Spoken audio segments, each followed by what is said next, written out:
Good morning again. I'm Alex. So today I will be sharing how we can use the Pentacam AXL for cataract patients, how we can improve our IOL selections. Because we know that the Pentacam is a very powerful tool for cornea, but it is also very useful in cataracts. So thank you OCULUS and also Skyfield for the invitation. So today these are the topics that I'm going to cover, including what Pentacam AXL is, biometry, and there's some specific pages on cataract pre-op screening and how we can pick the IOL based on these and the IOL calculation. So as I'm sure as you are aware, the Pentacam AXL is actually the two devices in one. Apart from the Pentacam that everyone is very familiar, it also combines a PCI. So it is like a Pentacam plus a measurement device for the axial length. So because they got all the biometry data in this machine, so they also have many inbuilt IOL formulas to help you do all your cataract planning, IOL calculation, all in one single machine. So it's a very convenient tool. So before I start, just some background on biometry. So we all know what we need is the axial length, but nowadays with the optical biometry, it is already very reliable. But for the corneal power, different methods may have different accuracy or different calculation methods. And I think this is one thing that the Pentacam is very powerful in terms of the ways that the corneal power can be measured. So this shows that a measurement error in corneal power can result in quite a significant change in the IOL power that you choose. Whereas for the axial length measurement, nowadays it is already very accurate. So it's very rare that you will be very off in the axial length. But for the corneal power, if the measurement is not accurate, then very often it can result in quite a big difference in your diopter choice in your IOL. So in this Pentacam AXL, they measure both for you.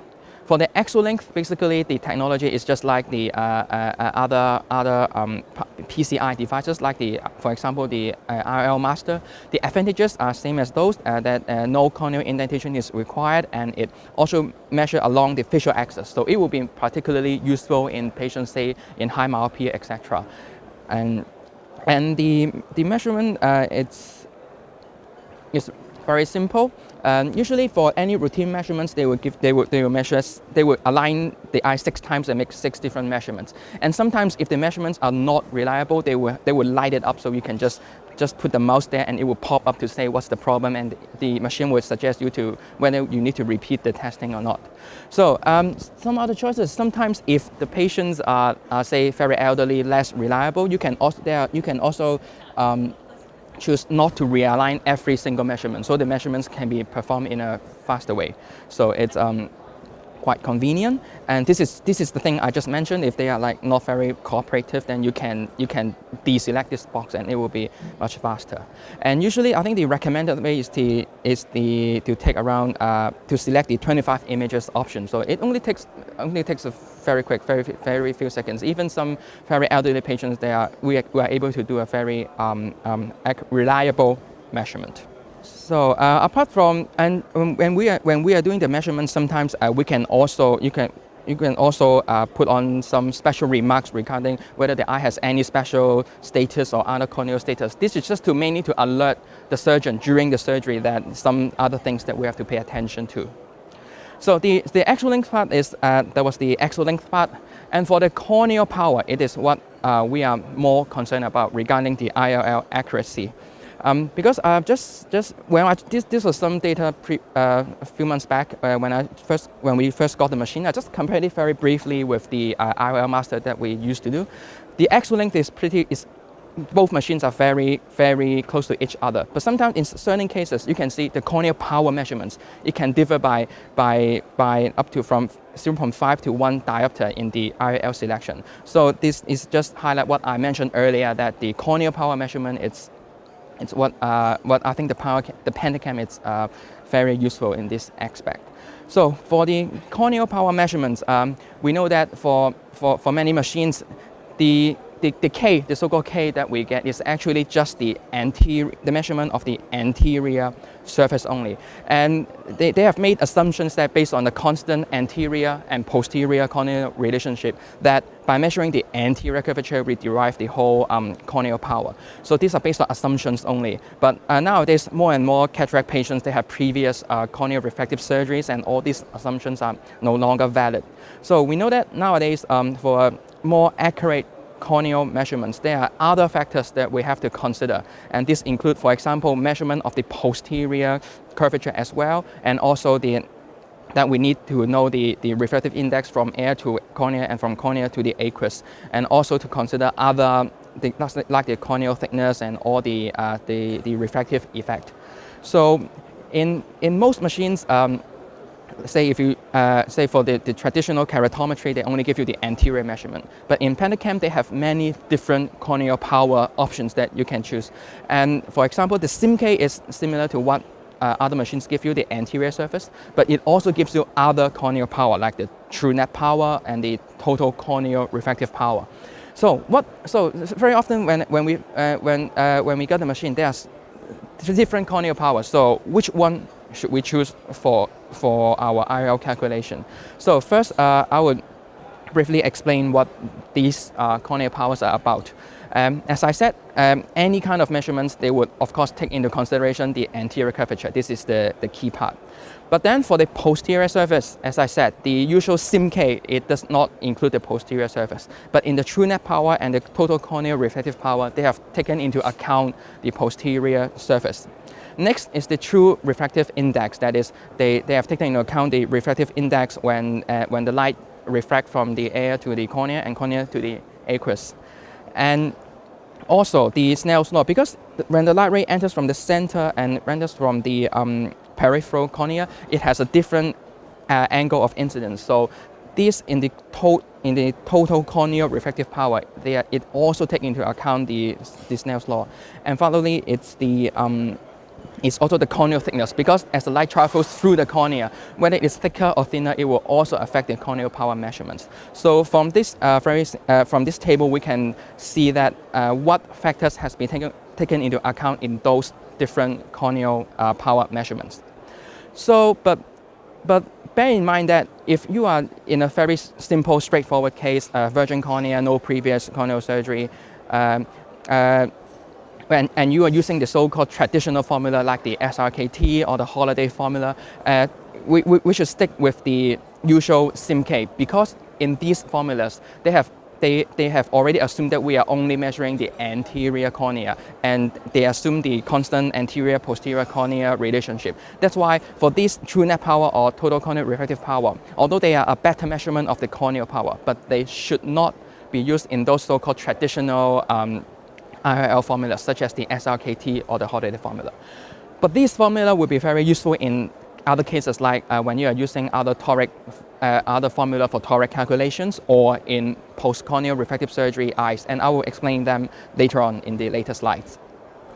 So just now I've covered about like some basics in the biometry measurement. So what's next? So the machine, after they measure the AL and the corneal power, they offer a few different the so-called screening reports, and also the screening reports help you alert the surgeon whether the eye has any special things that the surgeon should be aware of, and also it helps you to select the IOL. So how does it work? So this is usually like the default page after you do the scan, and afterwards, if you go to the selection menu, you can see there is actually an overview option, and also there's a fast screening report option, and also a cataract pre-op pages. So I'm going to talk about how these two pages can specifically help us to have a very quick overview and how it can help us. For this, this is how it looks like in the fast screening report. So every eye, you can see there are 12 different parameters. Some of them are like the angle depth, the anterior chamber depth. Some of them are concerning decay, the thickness, and the last row about some corneal densitometry score. And you can see, based on many published literature, they have the database of the normal people and also database of certain disease. Just like the green one is normal, the red is certain disease. And if you in a real machine, if you just select those boxes, it will tell you which reference or which database they are based on. So this fast screening report, they give you a very brief overview because it will highlight the case like where this patient belongs to. So you can immediately know, for example, whether the patient has a very shallow anterior chamber or whether the patient has a very irregular cornea, etc.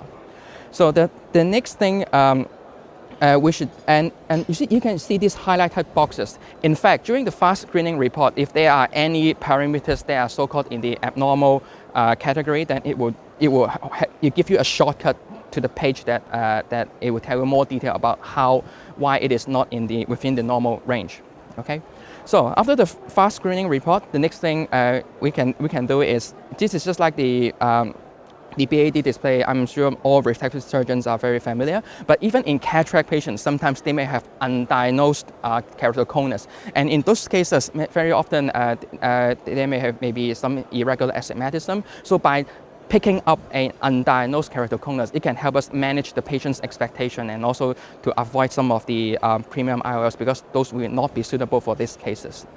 Another thing is the corneal optical density. It is like a scoring system for the clarity of the cornea.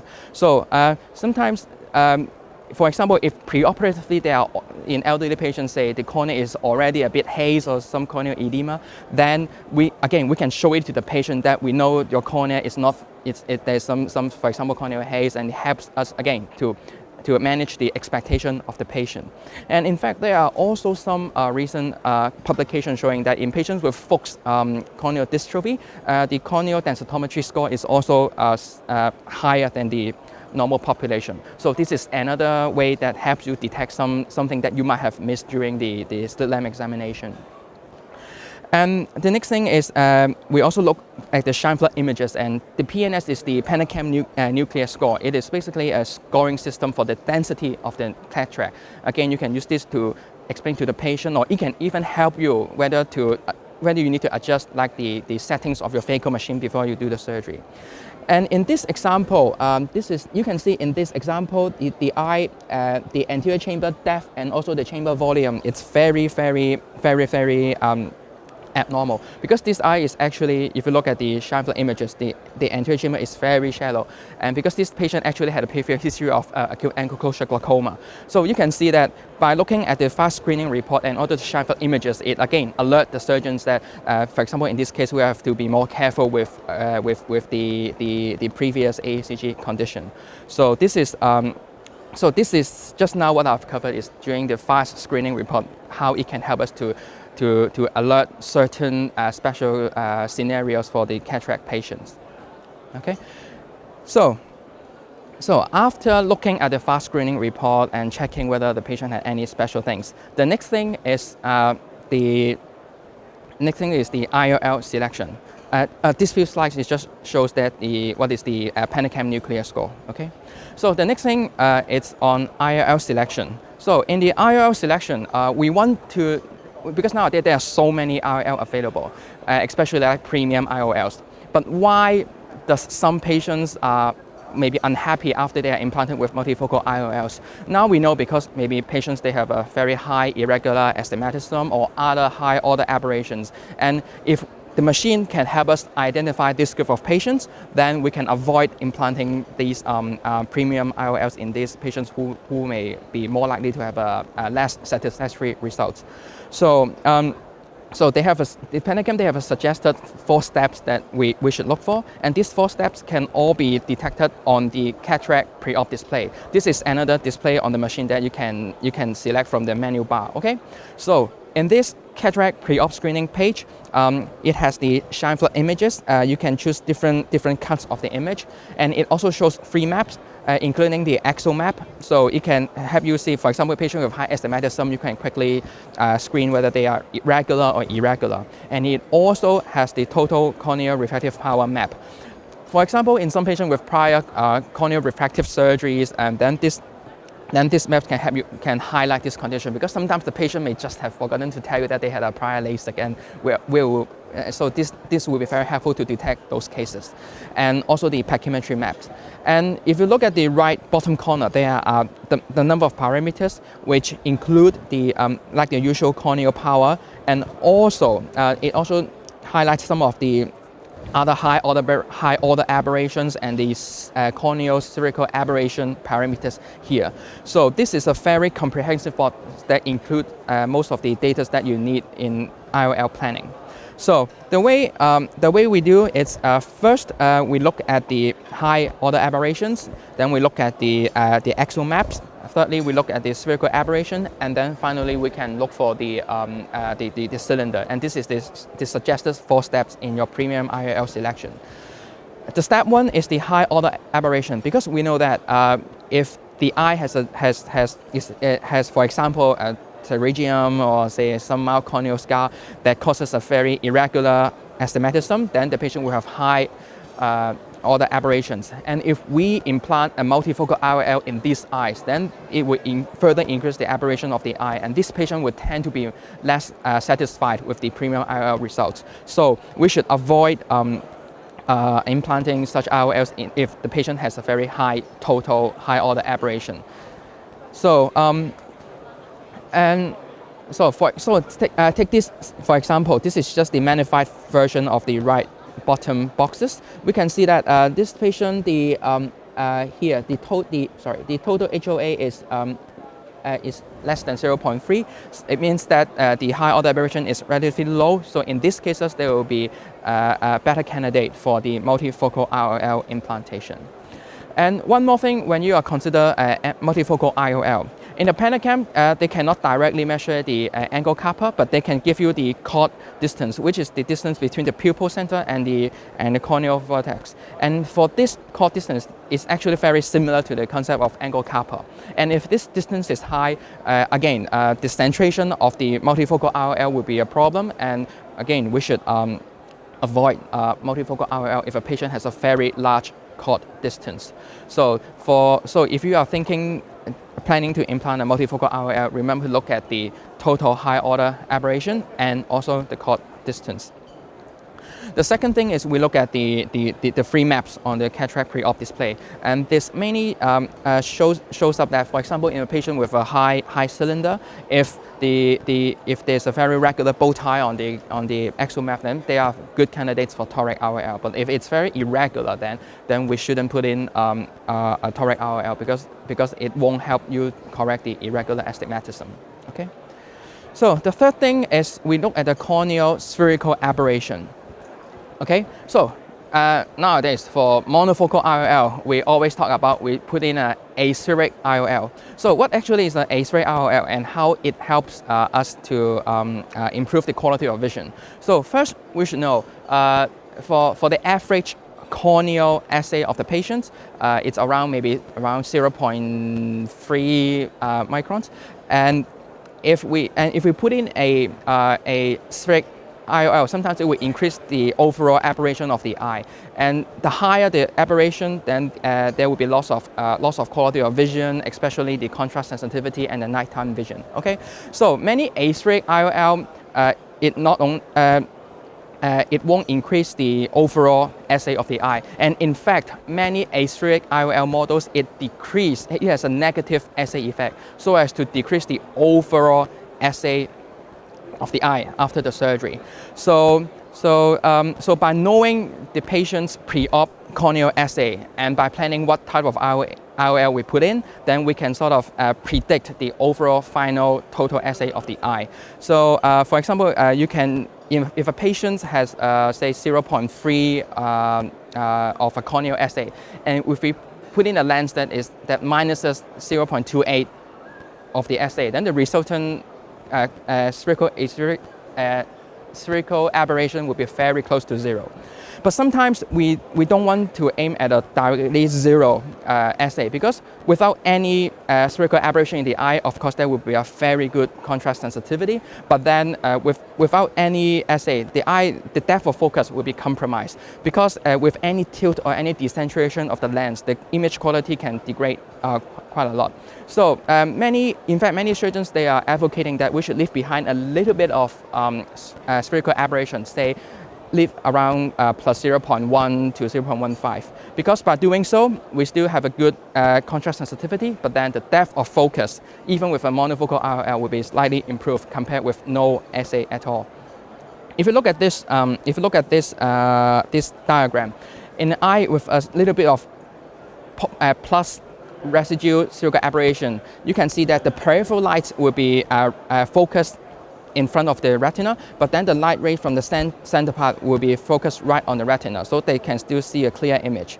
But whereas for near vision, this time the peripheral light rays passing through the peripheral cornea, they can be focused on the retina, so that you can see that if there is a little bit of positive assay for distance and for near, some images will fall on the retina. So that's why the depth of focus will be increased if there is a little bit of assay. Whereas if your resultant assay becomes negative, then it is not desirable, because if you are looking at near vision, then you can see that both light rays from the center of the cornea or from the peripheral cornea, they both fall behind the retina, and the depth of focus will be affected. So we are trying to aim for a little bit plus spherical aberration. So this table, these are some of the more common IOL models, aspheric IOL models in Hong Kong. So you can see actually the range of negative assay effect on the eye is different. And I mentioned earlier that the average corneal assay in the cataract population is around 0.3. So if I want to make it 0, then I would go for an eye with a very negative assay effect. But if I want to have a aim for say for example, if a patient has a 0.3 corneal assay, and I want to aim for, say, a resultant plus 0.1, then maybe I will put in a lens that give you a minus 0.14. I think the key here is that by knowing the corneal assay of the patient, then we can choose the IOL model that can be closest to the target assay that we want. So this is one thing that I think the machine is very helpful that can help us in doing so. Okay, so this, what I mentioned just now, is the first step. So the spherical aberration it's actually the Zernike V0. So it again, it shows up in the cataract pre-op display. And finally, the fourth step is we look at the corneal astigmatism to see whether the patient would benefit from the toric IOL. So just now, what I have mentioned was the screening summary, that how we can use the fast screening report to alert ourselves that the patient may have any special conditions, and also how we can use the 4 steps that I just mentioned on the cataract pre-op display to help us to see whether the patient would be a good candidate for premium IOLs. Okay, so after doing all this, it comes the next part, is how we can calculate the IOL power. So in the Pentacam AXL, because the same machine measures the axial length and also the corneal power, so of course it would be very convenient that they also include all the IOL calculators in the machine. So after you do the measurement, you go back to the menu, you go to the IOL calculator page, and this is what shows up. If you have already done the measurements, then the machine will already input the axial length and also the corneal power measurements into the right eye and the left eye. And if there is a big discrepancy between the two eyes, it will also shows up in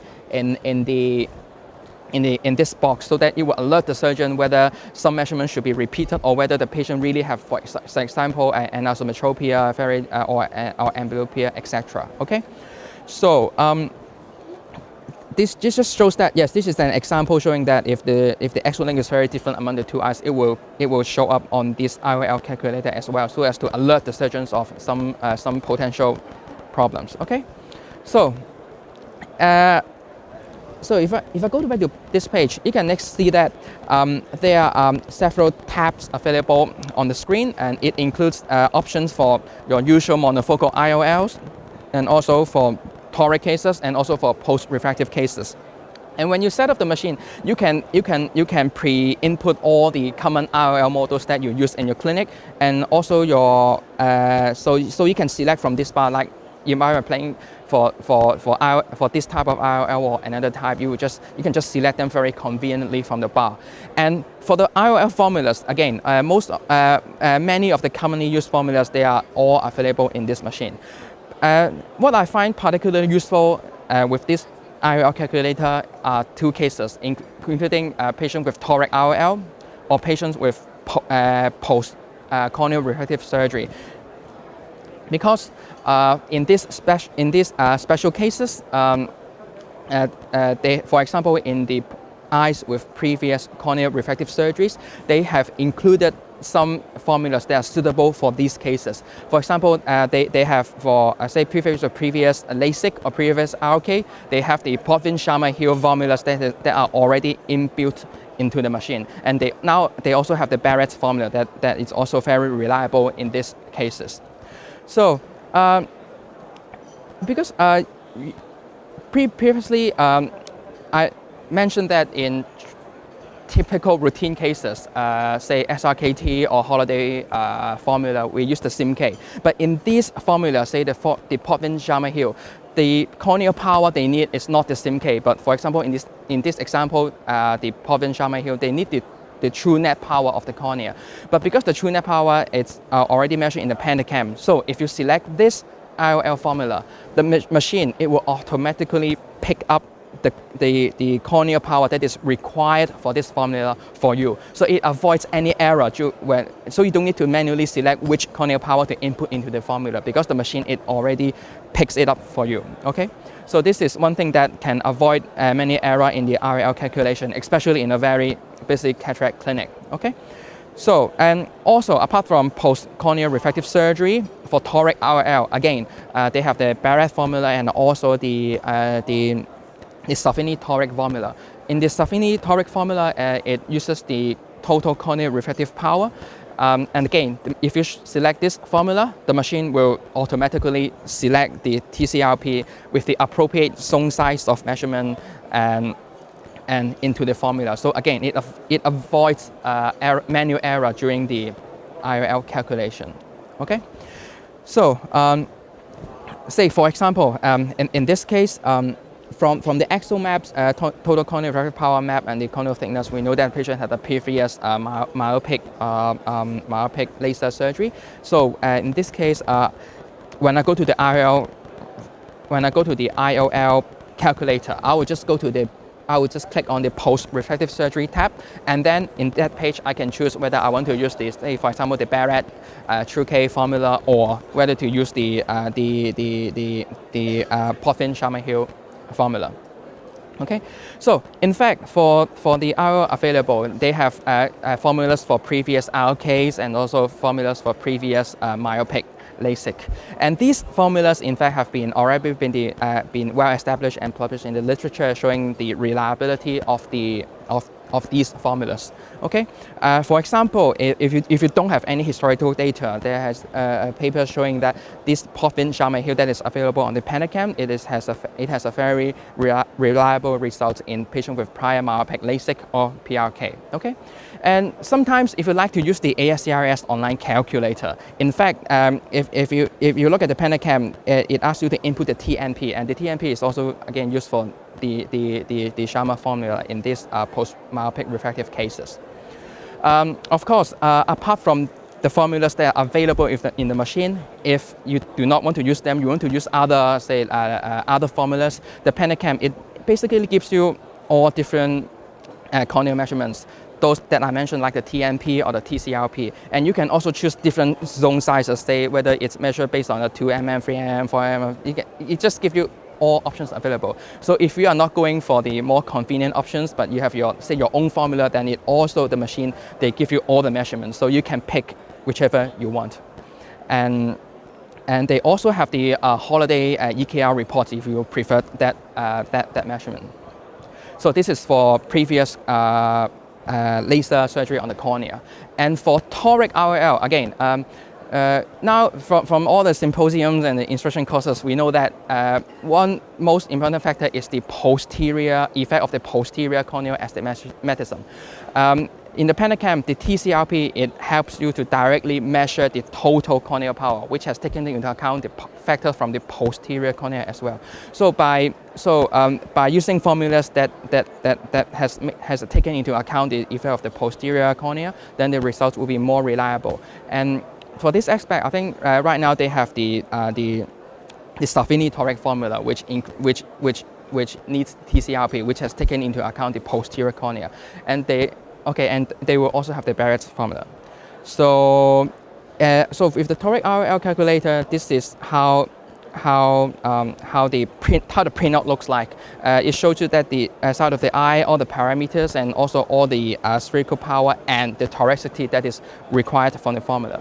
If it is a non-toric cases, what it shows up is the left side. But if it's a toric case, then you can also have the second page that shows you the toricity of the case. Okay, so lastly, the Pentacam, one other good feature is you can, after the surgery, you can input your post-op results into the machine at different time points. So with around 50 cases, it also helps you to calculate the surgeon factor, and you can take into account your surgeon factor in the future IOL calculations.